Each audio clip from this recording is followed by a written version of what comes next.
The Ewondo people and the myth of abobondene.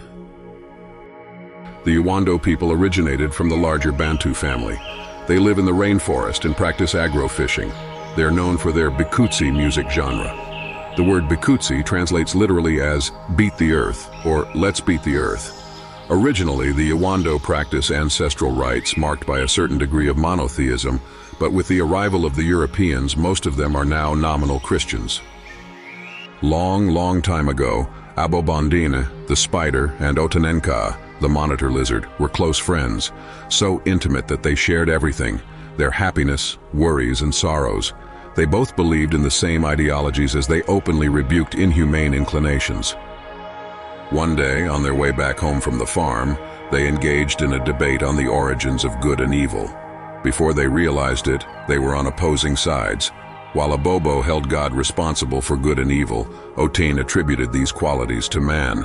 For the first time ever, the two friends argued their disparate points without arriving at a consensus.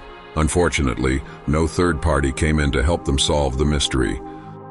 Almost a month or so later, Abobo and his friend had not found common ground on their debate. One night, after much thought, abobondene came up with a clever idea. Early the next morning, he went to his friend and suggested they hang around the road junction so as to inquire from disabled passers-by. Otanenka agreed, knowing the target group would provide substantial evidence on their topic of discussion. Soon after, a blind man came by. As he felt the spider web covering his face, he exclaimed, "If only I could see!"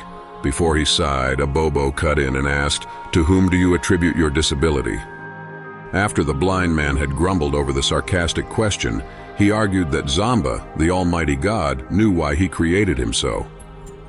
Abobondene, visibly comforted by the man's answer, turned to his friend and said, "Hadn't I told you? Have you heard?" The two companions were still commenting on the blind man's answer when they heard bitter murmurs at the junction. A dumb was complaining about the spider web on his forehead. Once again, Abobo inquired, "In your opinion, who bears the responsibility for your handicap?" Spontaneously, the dumb pointed his fingers up to heaven. Once more, the answer affirmed Abobo's position. A third passerby showed up. His hernia had developed to an extent that he was carrying it over his shoulder. Instantly, Abobo and Otane burst into laughter. The man stopped and stared at them. He looked up into the sky and said, "Father, forgive them, for they know not what they do." Then he turned to them. "Laugh not, for this is the burden Antandobe the Lord has given to me. What about yours?" Abobo chuckled. After all, he was right. In spite of the unanimity of responses men provided on the origins of good and evil, Otanenka still doubted their accuracy. Failing to get satisfactory answers from men, Otane decided to question the Creator himself. So he urged his friend Abobo to travel to Sky, where he would clear all their doubts on the issue they had been debating on. Abobo then embarked on a 10-year journey. Finally, he got to his destination safely. He was filled with enthusiasm as he reached the paradisiacal soil. "How can I help you, man?" Ntandobe asked, perceptibly annoyed by this human presence in the celestial realms. "The reason for your coming must be genuine and serious, I guess," he continued. "Yes, indeed it is. Down on Earth your children are fussing on the origins of good and evil. An overwhelming majority hold you accountable for their sufferings. Some are infuriated because, as they say, you have been deaf to their cries. Therefore have I come to inquire the truth from you. Why do men languish and err endlessly?" "Man, your foolhardiness prefigures your downfall. Presumptuousness is unkind. Since when am I accountable to men for the management of my creatures? That is bold of you. As you go back, remember righteousness is my attribute. Now I declare, because of your recklessness, that you will henceforth live in underground caves and will die suspended on your web." Disappointed, Abobo traveled back to Earth and was shattered by the certainty of his mortal fate. Ever since, abobondene is associated with the knowledge of good and evil.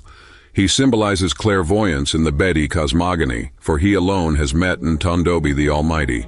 On his return home, Abobo was renamed Ngam, meaning tarantula, big spider, or clairvoyance. It is believed that Ngam, the spider, foresees events. Up to this day, traditional doctors receive inspirations from Ngam to predict their patients' futures. More, the translation of "to foresee, to predict" the future in many Beti languages like Eton or Ewondo is abongam. Since its very beginning, humanity has often been entrapped in the complex web of unraveling the origin of good and evil. Most world mythologies, in an attempt to provide accurate responses to this question, have pointed accusing fingers at women. This myth falls within the category of myths that look at the origin of evil beyond a potential woman's fault. The failure of abobondene, the spider, and Otenenka, the monitor lizard, to obtain a satisfactory response to the question about the origin of good and evil does not stop them from looking for the answer even through a 10-year journey to heaven to ask the Creator himself. Because abobondene is sent back to Earth to experience what evil is, he has since become associated with the knowledge of good and evil,